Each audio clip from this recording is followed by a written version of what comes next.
de pie en esta mañana. Vamos a dar inicio una vez más, por la gracia de Dios, a nuestra escuela dominical. Aleluya. Mi alma te anhela alabar, mi alma te anhela adorar, porque fuera de ti no hay más, no hay nada que desear, solo a ti, mi Señor, solo a ti. Mi alma te anhela alabar, mi alma te anhela adorar, porque fuera de ti no hay más, no hay nada que desear, solo a ti, mi Señor, solo a ti.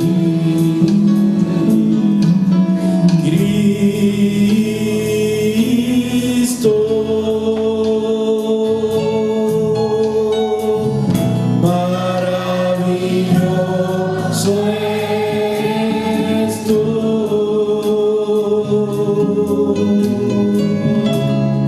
Eres tan bueno,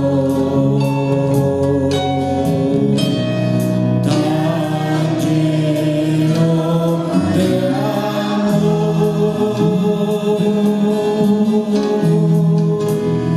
Brilla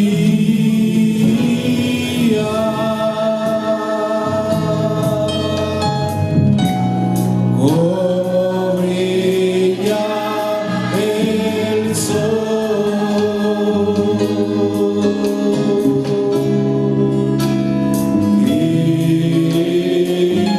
Cristo, maravilloso eres tú.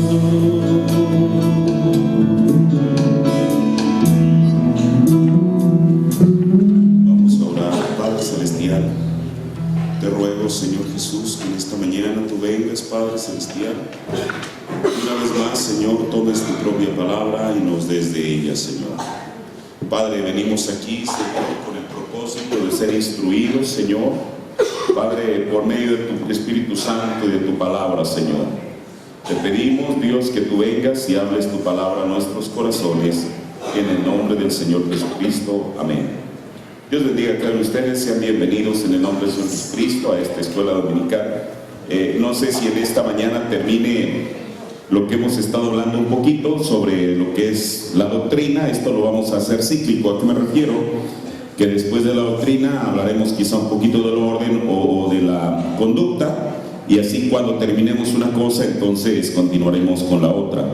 Y en esta mañana quiero que vayan conmigo al libro de los Hebreos, el capítulo 1, que es el libro que hemos estado tomando, capítulo 1 y 2, perdón, versículo 1 y 2 del capítulo 1 de los Hebreos, donde el apóstol Pablo comienza diciendo: Dios, hablando muchas veces y en muchas maneras en otro tiempo a los padres por los profetas, en estos postreros días nos ha hablado por el Hijo, al cual constituyó heredero de todo, por el cual asimismo hizo el universo. Amén. Tome su asiento.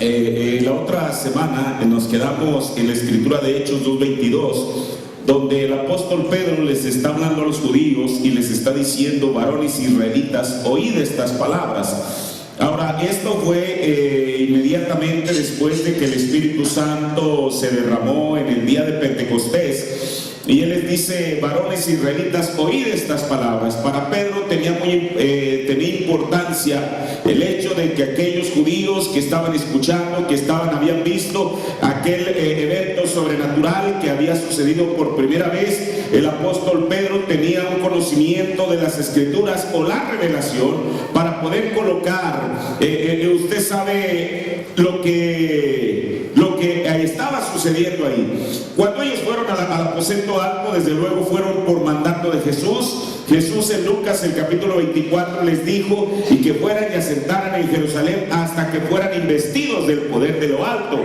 Jesús no les dio más instrucciones. Ellos sabían que tenían una promesa, pero no sabían cómo iba a venir. No sabían el orden, que primeramente vino un viento recio que llenó el lugar donde ellos estaban. O sea, el orden en el cual la Biblia lo dice.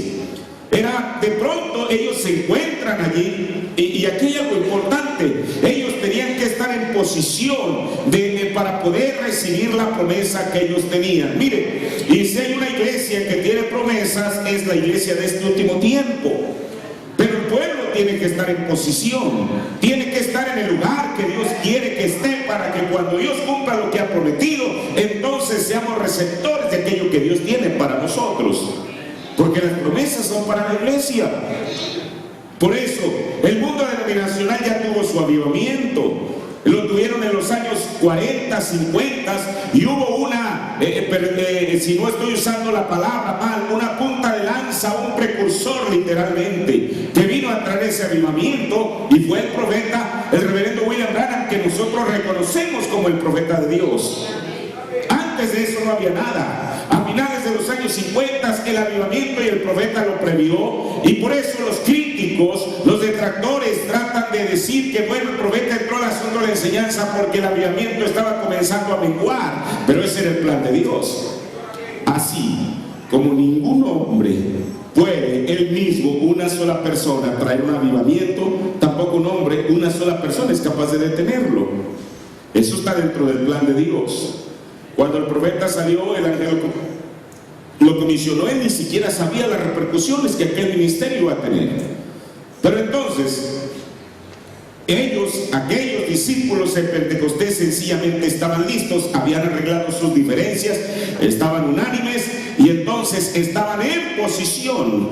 Y ellos no tenían un culto de oración ahí levantando las manos y gritando a voz de cuello: Señor, envía tu promesa. Esa promesa Dios ya la había dado. Ellos lo único que tenían que hacer es estar en posición para recibirla. El profeta de Dios dice que estaban sentados y estaban cantando.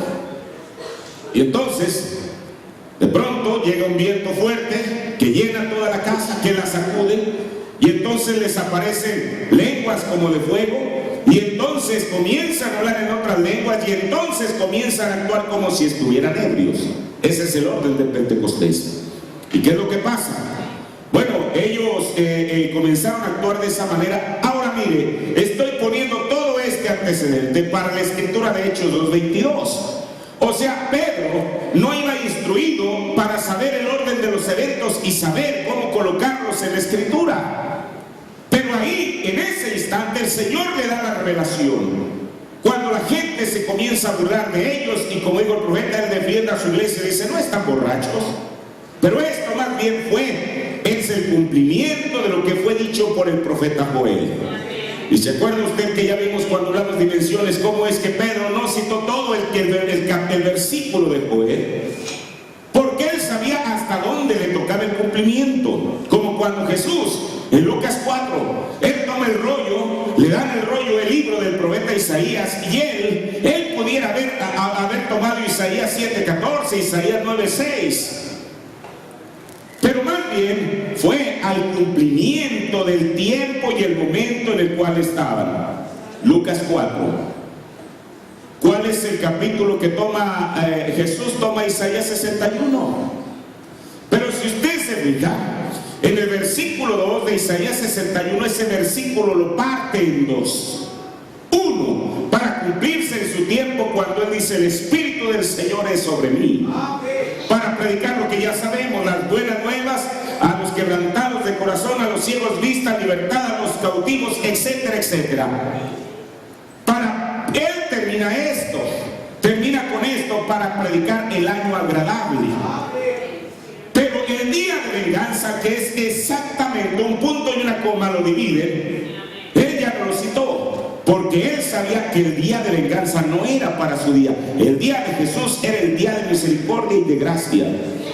Pero también en Joel, él sabía la parte que a nosotros como gentiles, porque yo yo creo que esa escritura sigue vigente. El profeta así lo dijo. Y será que en los postreros días, dijo el profeta, en los últimos 2 días, en los últimos 2000 años, yo derramaré de mi espíritu sobre toda carne. Ahora, pero el apóstol Pedro, con la revelación y la inspiración del Espíritu Santo, mire, esto es lo maravilloso de Dios. Pedro no se puso a estudiar las escrituras y dijo, es mejor que yo tenga algo por si algo sucediera. Ahora, yo creo que debemos de leer la escritura, tenemos que saber posicionalmente y conocer nuestro lugar en la escritura. Pero a veces Dios lo hace de esa manera. Él no sabía los eventos. Bueno, por ahí un espíritu. Él no sabía el orden de los eventos, sino que en el momento el Señor inspiró y le dijo, mira Pedro, cítales Joel 2:28, pero hasta un cierto lugar. Él lo hizo y aquella escritura ha permanecido vigente hasta nuestros días. Pero entonces el apóstol Pedro mejor dicho, él tenía que saber que todo lo que estaba sucediendo alrededor de ellos tenía como eje a una persona, y esa persona era Jesús de Nazaret. Pedro no estaba hablando para promoverse él mismo. Él solamente, como dijo el hermano Branham, era el portavoz. Así como Moisés era el portavoz de Dios, también Pedro fue el portavoz del Espíritu Santo. Y entonces él les dice, varones israelitas, ustedes que están aquí, escuchen estas palabras. Ahora, había mucha gente, desde luego, ahí en el día de Pentecostés. Había gente que después se burlaron. Dice la Biblia que había como 19 naciones representadas ahí. Pero entonces él se dirige a sus propios hermanos en la raza y les dice, varones israelitas, oíd estas palabras. Jesús Nazareno, del cual mucha gente lo había conocido, otros habían escuchado de él, pero a esta persona es a la que Pedro se refiere y dice, varón aprobado por Dios. Ahora, esto es importante, porque ¿qué es la aprobación de Dios? Es la vindicación de Dios. Varón aprobado por Dios entre ustedes. Porque mire, el profeta habló un mensaje que le llamó el comienzo de la fama de Jesús, porque así dice la Biblia. Y entonces la fama de Jesús comenzó a traspasar aún cuando él no fue, hasta el conocimiento que tengo ni siquiera salió de Israel. No fue a Damasco, no fue a Siria, no fue a ninguno de los países que estaban cerca ahí. Pero aquello que estaba sucediendo en el ministerio de Jesús comenzó a transpirar, a ir de labio a oído, de tal manera que la persona de Jesús no fue, pero la fama de Jesús sí fue hasta Siria. Usted puede solamente escudriñar el libro de San Mateo, creo que es el capítulo 2 o el capítulo 3. Cuando la fama de Jesús llega, pero entonces eso fue como una mancha de aceite. ¿Cómo comienza a expandirse una mancha de aceite? Comienza de aquí donde cae la primera gota y poco a poco se va extendiendo. Por eso, si había un lugar que tenían que saber acerca de Jesús de Nazaret, era su propia tierra, hablando terrenalmente. Por eso él dice, varón aprobado de Dios, aprobado por Dios entre vosotros. ¿Cómo fue que Dios lo aprobó? Con maravillas, con señales y con prodigios. Ahora, eso era el comienzo, digámoslo de esta manera, porque el propósito de Jesús, como hablaba otra vez aquí en casa de nuestro hermano que está presente, el propósito de Jesús no era solamente sanar a la gente, aunque él siempre tuvo la disposición de hacerlo. El propósito de Jesús era que la gente lo aceptara a él como persona. Esa es la gran diferencia entre usted y yo. A él la gente lo tenía que aceptar como persona, porque él iba a hacer el sacrificio. Como alguien podía, porque mire, Jesús mismo dijo, una vez hablamos juntamente en alguna parte de los resultados o las repercusiones de la obra de un solo hombre. Cuando aquel hombre, usted sabe, Juan, vio que los demás, a un individuo que ni siquiera estaba dentro del grupo, estaba echando fuera demonios y Juan en su celo fue a decir, oye, detente. Entonces él, tratando de quedar bien con Jesús, viene y dice, Señor, mira, encontramos a uno que echa demonios fuera en tu nombre y lo detuvimos. Dijo Jesús, no lo hagan. Nadie puede hacer un milagro en mi nombre y hable mal de mí. Eso fue lo que Jesús le dijo. Nadie. Si aquel hombre estaba haciendo la obra que Dios lo había mandado a hacer. Ahora es la única vez que oímos de él. Yo le decía a los hermanos en aquella ocasión, a mí quién no me garantiza que él con esa actitud, porque el hombre tenía una buena actitud, no fue uno de los 120 que después llegaron a Pentecostés. Yo no estoy diciendo que lo fue, pero al menos tenía la actitud correcta para poder llegar allá. El hermano Renan dice, hablando de esa, la escritura dice, ellos tenían un espíritu denominacional, que si Dios tenía que hacer algo, tenía que ser solamente a través del grupo. ¿Desde cuándo Dios se escoge un grupo exclusivo para hacer algo? Dios es soberano. Yo no le puedo decir a él qué hacer y por medio de quién hacer. Él escoge a quien él quiere. ¿Y quién le discute a Dios? Como dijo Pablo, ¿quién eres tú, hombre, para que le alterques a Dios? ¿Quién soy yo? Ahora, entonces, Jesús fue aprobado por Dios entre vosotros con maravillas, prodigios y señales que Dios hizo entre vosotros por medio de él, como vosotros mismos sabéis. Ahora,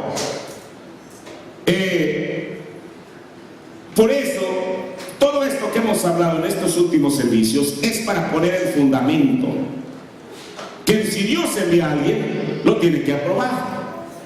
Y eso fue lo que el Señor hizo en este tiempo a través del profeta que él envió. Ya vimos que este profeta, una de sus comisiones sería el volver el corazón de los hijos hacia los padres. Ya vimos, nosotros somos los hijos, los padres son los apóstoles. Ahora esa fue una de las comisiones, pero hay algo más que eso.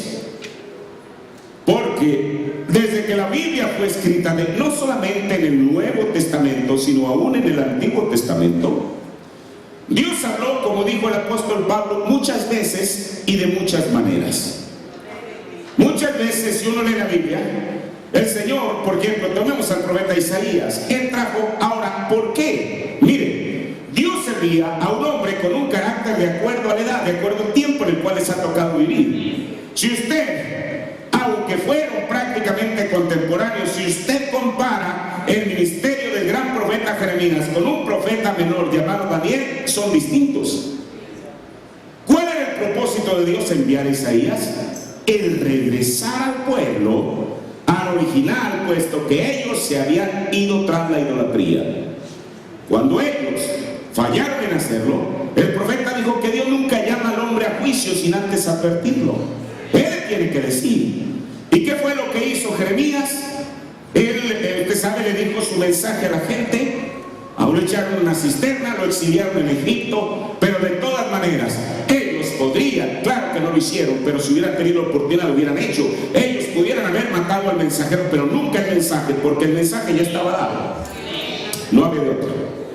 Y bueno, sin embargo, usted ve al profeta Daniel, el cual el hermano Branham nos dice que llegó como un adolescente a Babilonia, tendría entre 12 y 14 años.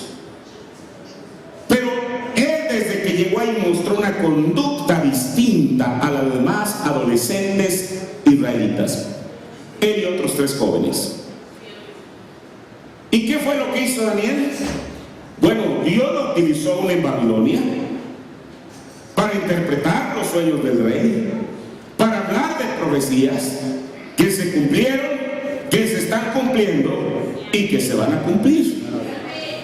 Ahora, este profeta del tiempo del fin no solamente vendría a hacer volver o a convertir el corazón de los hijos hacia los padres, sino que de acuerdo a la Biblia hay muchos misterios que están escondidos allí en esta palabra de Dios que tenían que ser revelados.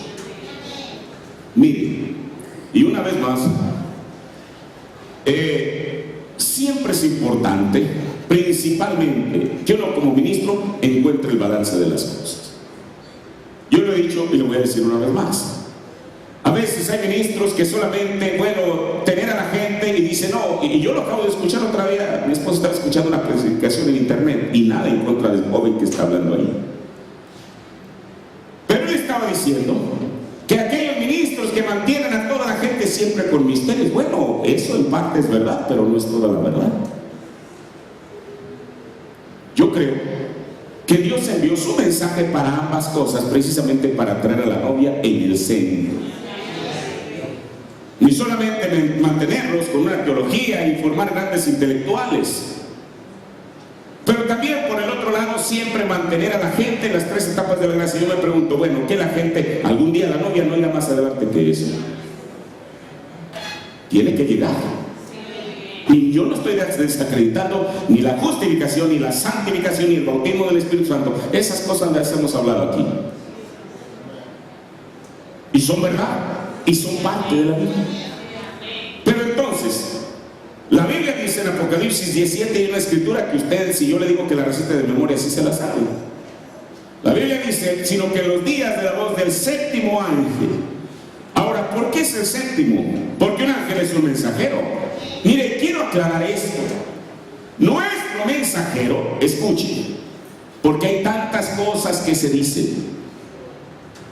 Y hay gente que uno lo ve y dice, qué cosa, qué diagrama tan impresionante hicieron ahí de la pirámide y los 7 virtudes de la estatura de un varón perfecto. Pero entonces a William Branham lo sacan de la Odisea. Quiero decirle algo.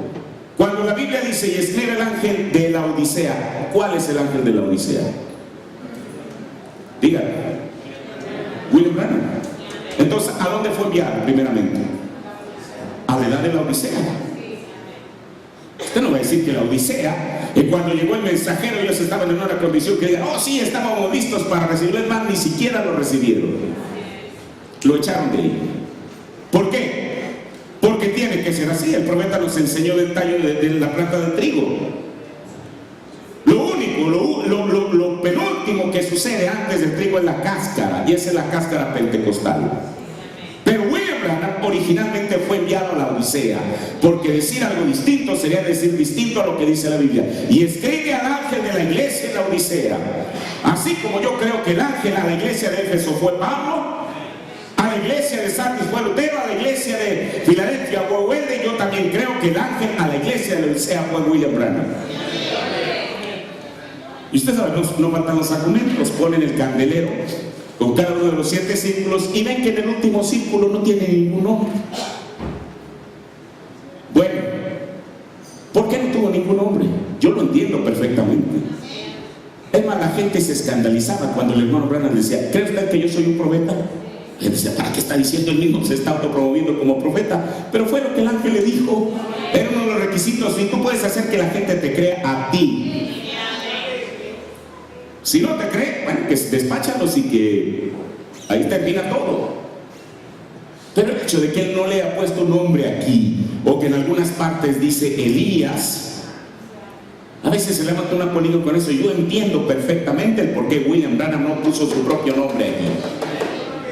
El derecho, ya ven, de por sí hay gente que está diciendo eso. Él está trayendo agua a su molino, mírenlo, qué bien, ya se colocó ahí. Pero la Biblia dice que los entendidos entenderán. Si yo no veo el nombre de William Branham, de todas maneras yo creo que él y solamente es el que va aquí. Nadie más. Absolutamente. Ahora, entonces, en los días de la voz del séptimo ángel, ¿por qué el séptimo? Porque detrás de él ya había habido otros 6. Pablo, Irineo, Colombo, Martín, Colombo, Lutero, Wesley y el último mensajero. Sino que en los días de la voz del séptimo ángel, cuando él comience a tocar la trompeta, el misterio de Dios. Entonces Dios tiene un misterio. Ahora, ¿qué es la palabra consumar? Terminar, acabar, finiquitar. Entonces, según la Biblia, promete que en los días de la voz del séptimo ángel, el misterio de Dios sería consumado, sería terminado. Ahora, ¿cuál sería el propósito de Dios al decir en su palabra que en los días de la voz del séptimo ángel el misterio de Dios sería revelado? Si no hay nadie que quiera recibir ese misterio. Pero yo creo que hay alguien. ¿Por qué? Porque Dios es omnisciente. Él, por su conocimiento previo, sabía que usted y yo estaremos en esta muerte. Y yo confío que usted sea receptor de esas cosas. Porque como hemos dicho, cuando la Biblia dice aquí yo os envío, no lo envía al aire a ver quién lo recibe, sino yo les envío a ustedes Elías. Cuando el Señor dijo que yo les envío a ustedes Elías, ese es el mayor privilegio del cual nosotros podemos decir gracias Dios, porque tú me lo enviaste a mí. Si alguien más no lo quiere, yo lo voy a recibir. Ahora, si en los días de la voz del séptimo ángel, el misterio de Dios sería consumado, como él lo anunció a sus siervos los profetas. Por eso, ¿quién es este profeta prometido? Su nombre es William Marion Branham. Bueno, es obvio porque pues ya creemos eso. Ahora, escuchen, esto es importante. Apocalipsis habla de un mensaje de revelación y también es el cumplimiento de Lucas 17:30. Desde el versículo 26, primeramente Jesús, este es Jesús hablando, da las condiciones en las cuales el mundo tendría que estar para enviar a ese profeta. Esto es muy importante. Él lo dijo en el año de 1909, van a ser en Kentucky. En el año de 1946, un ángel del Señor se va a encontrar con él, etcétera, etcétera. Toda una cronología de los eventos, lo que los teólogos llaman una escatología. No, él sencillamente habló de una condición del tiempo en el cual, mire, esto es importante. Le voy a decir por qué. Porque mira, uno tiene que dar en el blanco en esto. William Branham no es el Hijo del Hombre. El Hijo del Hombre es Jesucristo.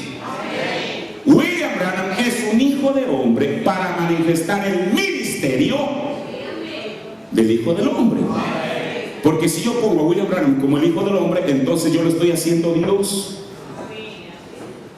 Ahora la línea es muy delgada, porque hay gente que ni siquiera quiere eso. Por eso se requiere una verdadera revelación. Como dijo el profeta, se requerirá más que estudio. Se requiere una revelación para poder dar en el blanco. Ahora, dice Lucas, y como fue en los días de Noé, así también será en los días del Hijo del Hombre. ¿Qué era lo que estaba sucediendo en el día de Noé? Que Lucas nos dice que la gente comía. Si hay un tiempo, a pesar de toda la pobreza que hay en muchos de los países del mundo, si hay un tiempo de consumismo, es este. Bebían, los hombres tomaban mujeres. Cuando hablaban de misterio matrimonial, no dice que tomaban esposas. Y yo no puedo modificar la Biblia. ¿Qué es tomar una mujer? Bueno, tomarla y dejarla en cuanto se le dé la gana. Ahora, ¿qué nos está hablando la Biblia de el auge que iba a tener lo que hoy en día la gente, y lo voy a entrecomillar, le llaman el amor libre? Tomar una mujer. Así es como dice la Biblia en la versión antigua. No dice que estaban tomando una esposa para poder vivir una relación duradera hasta que la muerte nos separe. No, solamente tomaban mujeres. Y las mujeres, mire, voy a hacer énfasis en esto. ¿Por qué no dice hombres? Y las mujeres tomaban maridos, hombres casados. Hasta el día que entró Noé en el arca. O sea, eso quiere decir que la gente siguió en su rutina hasta que el día que Noé entró en el arca. Ustedes recuerden que el día que Noé entró en el arca, no inmediatamente se vinieron negras nubes y comenzaron los relámpagos y los truenos. No, dice la Biblia que tardaron ¿cuántos días? 7 días. Esto nos habla. Ahora, escuche, esto es importantísimo. En esos 7 días, la misericordia de Dios se había terminado. La demás gente seguía con su rutina. Ahora, si Jesús dijo que así como fue en los días pasados, así sería hoy, ¿qué nos enseña esto? Que va a llegar el momento en el cual el profeta lo dijo, nos advirtió que aún los predicadores van a seguir predicando de un rapto y una segunda venida de Jesús. Eso es lo que dijo el profeta. Y entonces, escuchen, no cuando comiencen a predicar, sino al final. El juicio de Dios no cayó cuando la puerta se cerró. Fue después después de estos 7 días, cuando la gente comenzó a ver las gruesas gotas caer sobre su cabeza, entonces dijeron, caray, pues este hombre lo que está diciendo es la verdad. Nosotros podíamos mostrarle científicamente que no había humedad en la tierra, no había manera de que se formara vapor para que se formaran a su vez las nubes, pero aquí está algo sucediendo. Y entonces sí, ábrenos, Noé, ábrenos la puerta. El profeta nos dijo, porque Jesús dijo en Mateo 24 que este evangelio será predicado como testimonio. La gente seguirá sabiendo del sacrificio de Jesús, pero la puerta de misericordia se habrá cerrado. ¿Cuánto tiempo durará eso? Yo no lo sé, ni tampoco voy a especular con eso. Lo único que sí sé es que es un tipo. La puerta de misericordia se había cerrado cuando la gente vea no las gruesas gotas de agua, sino el fuego atómico cayendo sobre este mundo. Los religiosos dirán, bueno, que no iba a venir un rato, que Jesús no estaba supuesto a venir. ¿Y qué dijo el hermano Branham en los sellos, en la brecha que se les va a decir? Ya vino, así como cuando los discípulos dijeron, Señor, ¿qué no estaba supuesto a venir Juan antes de, usted sabe, antes del día del Señor? Y Jesús les dijo, sí, ya vino. Y la gente hizo con él lo que hizo. De igual manera el profeta dice que ese es un patrón que se va a repetir en la segunda venida de Cristo. Ya vino el rapto y no se dieron cuenta. Ahora, pero esas son las condiciones en las cuales la Biblia dice que sucederían aquí en este tiempo.